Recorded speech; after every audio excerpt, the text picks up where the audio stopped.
Shalom Bapak Ibu sekalian yang dikasihi Tuhan Yesus Kristus, apa kabar? Pada hari ini kita akan bersama-sama merenungkan firman Tuhan.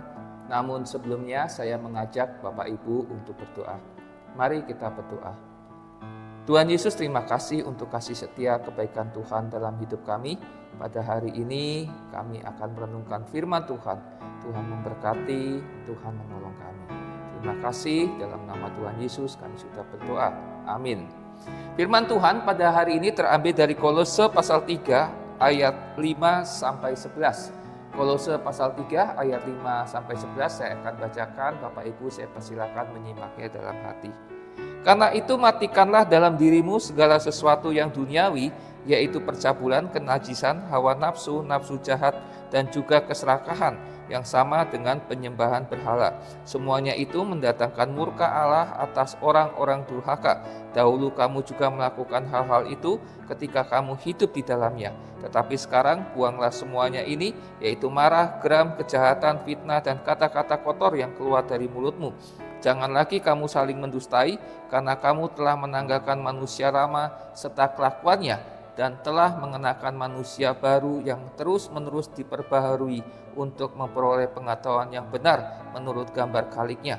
Dalam hal ini tidak ada lagi orang Yunani atau orang Yahudi, orang bersunat atau orang tak bersunat, orang barbar atau orang skit, budak atau orang merdeka, tetapi Kristus adalah semua dan di dalam segala sesuatu.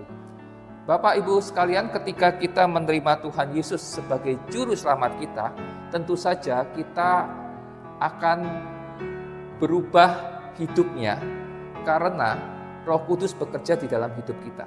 Walaupun perubahan itu tidak selalu terjadi mendadak, tiba-tiba menjadi orang yang baik, tiba-tiba menjadi orang yang hidupnya selalu berkenan di hadapan Tuhan, dan itu membutuhkan proses.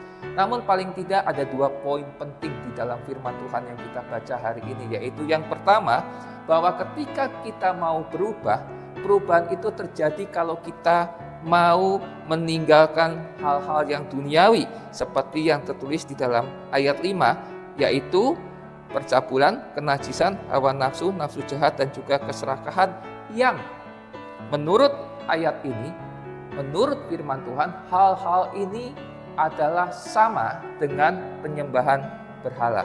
Keterikatan dengan duniawi harus dihilangkan. Yang kedua, di dalam ayat 11 dikatakan Kristus adalah semua dan di dalam segala sesuatu, di kalimat yang terakhir. Yang kedua, kalau kita mau bertumbuh di dalam hidup kita, mau berubah semakin serupa dengan Kristus, maka kita harus mengutamakan Tuhan dalam segala aspek kehidupan kita. Nah, Bapak Ibu sekalian, pertanyaan yang perlu kita renungkan adalah, seberapa lama kita sudah hidup di dalam Tuhan?